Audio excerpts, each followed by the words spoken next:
¿Usted estaría de acuerdo con que se llegara a pensar en la posibilidad de que hubiese mujeres sacerdotes? Bíblicamente no está sustentado ni se puede sustentar. Por eso es que nos ha dado el paso. De hecho, la mujer en la iglesia ha hecho muchas cosas y sigue haciendo muchas cosas sin necesidad de ser sacerdotisa. ¿Qué piensa la Iglesia, por ejemplo, de la homosexualidad? Tú lo escuchaste al Papa Juan Pablo II. Él lo primero que le dijo a alguien que le hizo la misma pregunta es: ¿quién soy yo para juzgarlos? Son seres humanos. Usted me dice que considera que la Iglesia sí es inclusiva. Lo es y lo sigue siendo. El problema es que a veces hace más bulla de pronto cuando algún padre, cuando algún obispo dijo algo pues que a alguien no le gustó, pero el trabajo que hace la iglesia por las minorías es muy grande. La iglesia fue y sigue siendo inclusiva. Winston Mosquera Moreno, el primer obispo negro de nuestro país, gracias por acompañarnos, gracias por este espacio. Pablo, con mucho gusto, qué bueno poderlos tener aquí, poder compartir con ustedes desde aquí mismo justamente de la Conferencia Episcopal Colombiana. ¿Por qué es la primera vez que Colombia tiene un padre afro, un padre negro y no antes? O sea, ¿por qué tiene que pasar tanto tiempo para eso? Bueno, yo te respondería de la siguiente manera, Pablo. No sería yo precisamente quien lo diría, porque pues naturalmente quien llama en esto es la iglesia, ¿ya? Y quien ratifica un llamado de estos pues es el Papa. Y siempre hemos dicho, de Roma viene lo que a Roma va. Entonces, ¿qué quiere decir eso? Que de aquí se mandan siempre las ternas y ya en Roma es donde toman la decisión para elegir a un sacerdote como obispo para una jurisdicción, la que sea. Ahora, no sabemos si en muchas o en pocas o en ninguna iban sacerdotes afrocolombianos haciendo parte de alguna terna. Creeríamos que sí en su momento, pero tal vez no tomaron la decisión en su momento y por eso siempre hemos dicho, los tiempos son de Dios. ¿Será que la iglesia es una iglesia inclusiva o es una iglesia que rechaza a las minorías? No, hay que decir que es inclusiva por una sencilla razón. Mira, aunque ahora estoy yo aquí, por supuesto, sabemos que hay sacerdotes, ya te lo decía, muchos sacerdotes afro, y pues la iglesia no solamente está conformada por obispos, sino también por sacerdotes. La iglesia además tiene muchos servicios internos en los que prestamos un servicio cada uno de nosotros como laicos. Tenemos sacerdotes indígenas. Yo de hecho tengo un sacerdote indígena en la diócesis de Quibdó. Con él estamos haciendo todo el trabajo también de inclusión con las comunidades indígenas, porque aparte de eso, él está dedicado por completo a ese servicio. Usted, el día que lo ordenaron como obispo de Quibdó, la misa se dio en Cali. ¿Quiénes estaban de su familia y qué sintió en ese momento? Ahí estaban hermanos míos, estaba mi mamá. Mi mamá era la que estaba en silla de ruedas. ¿Cómo se llama? María Jerónima Moreno, acaba de cumplir 100 años. ¿Qué sintió en ese momento? Es que por primera vez Colombia estaba teniendo un obispo afro. Pues por supuesto es primero alegría, pero también un reto que se te está viniendo encima, porque claro, a partir de allí tú eres como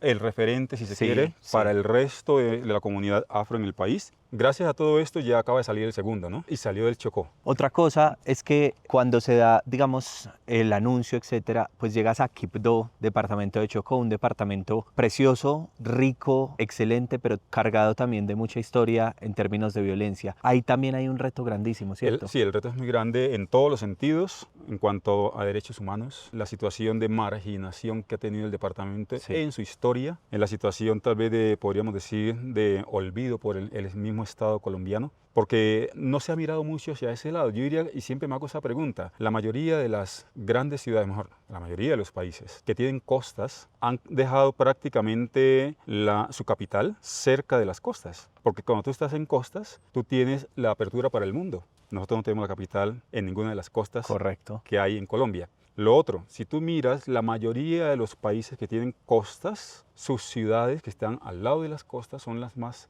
desarrolladas. En Colombia eso no pasó con el Chocó, eso no pasó con el Cauca, eso no ha pasado con Nariño. Entonces uno se hace esa pregunta, si se supone que de estos lugares tenemos salida al mundo, porque tendríamos costas, ¿por qué eso no se dio? Por ejemplo, la paz que se trata de negociar con los grupos al margen de la ley, ¿sí o no? Mira, siempre la apuesta debe ser por la paz. La guerra no trae nada bueno. Y quienes estamos en esas periferias, pues somos los que terminamos pagando los platos rotos. Ante esa realidad, pues por supuesto nosotros sí necesitamos que el Estado, ni siquiera digamos el gobierno, porque podría pensarse que estoy hablando para el gobierno actual. No, no, es el Estado colombiano el que tiene que volcar de alguna manera hacia el departamento del Chocó esa mirada, porque naturalmente el Chocó como departamento no ha recibido lo que tendría que haber recibido en su historia para ser un departamento también pujante para el resto del país. El Chocó teniendo los dos océanos, ¿por qué no tiene un buen puerto? Y te voy a decir algo que llama más la atención. El Chocó tiene los dos océanos y no hay una carretera que a los chocuanos los lleve al mar.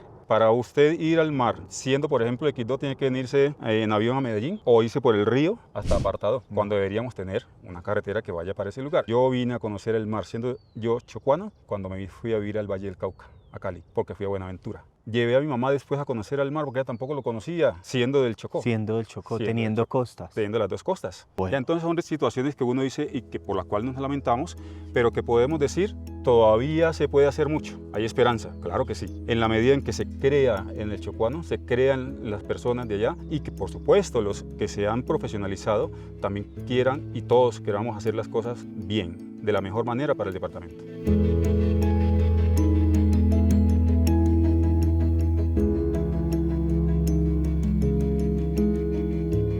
Este espacio lo he dejado para que hablemos de un poquito del futuro, de lo que viene. ¿Qué sueña? Usted ya es el primer obispo negro en Colombia. ¿Cuáles son los próximos retos? Pablo, pues en primer lugar, digamos que en este recorrido nuestro, y más como sacerdotes u obispos, soñamos en tener siempre una iglesia que siga llegando mucho más a nuestras comunidades.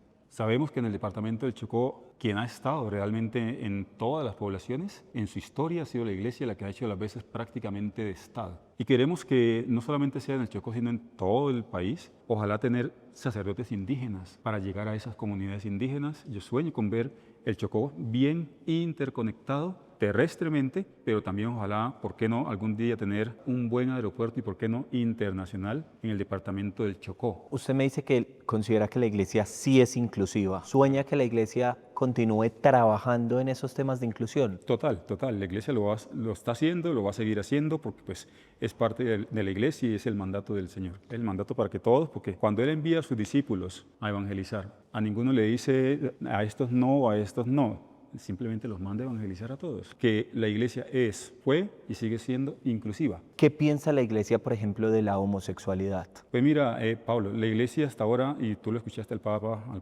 Juan Pablo II, él lo primero que le dijo a alguien que le hizo la misma pregunta es, ¿quién soy yo para juzgarlos? Son seres humanos. Y la iglesia en estos momentos hace un trabajo que mucha gente no conoce, pero hace un trabajo con muchas personas que hacen parte de las distintas comunidades LGBTIQ+, pero que mucha gente no conoce.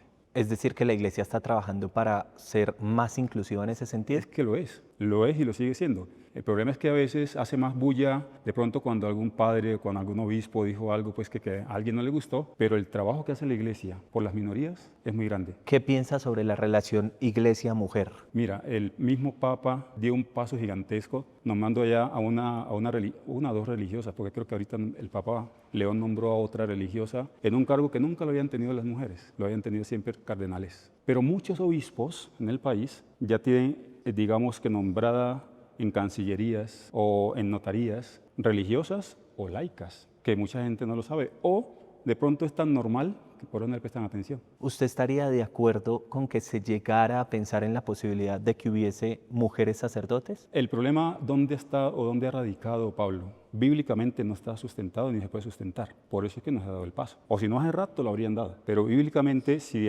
Jesús llamó a 12 varones, la iglesia ahí todavía no va a dar un paso de la noche a la mañana. Si Jesús lo hubiera querido, María era un sacerdote o era un apóstol, pero no lo hizo. Bíblicamente no está sustentado todavía de que una mujer pueda ser sacerdote, seguramente en el apostolado, porque de hecho la mujer en la iglesia ha hecho muchas cosas y sigue haciendo muchas cosas sin necesidad de ser sacerdotisa. ¿Será que con su llegada como primer obispo afro, esto va a abrir puertas para otras comunidades, para otras minorías? Pero es que no sería como abrir puertas, porque ya están abiertas hace mucho rato. Indígenas, sacerdotes y obispos ya existen hace mucho rato. No había obispo afro en Colombia. En Colombia. Pero obispos afros hay en el mundo. ¿Qué piensa de que en algún momento pudiésemos tener un papa negro? Seguramente que puede pasar, no necesariamente, aunque diría yo, la espina la metas por este lado conmigo, puede pasar con otro por allá, africano, por supuesto, europeo, norteamericano, latinoamericano, porque pues, la iglesia es de todos. ¿Qué mensaje quisiera dejarnos hoy? En primer lugar es que siempre respetemos a aquella persona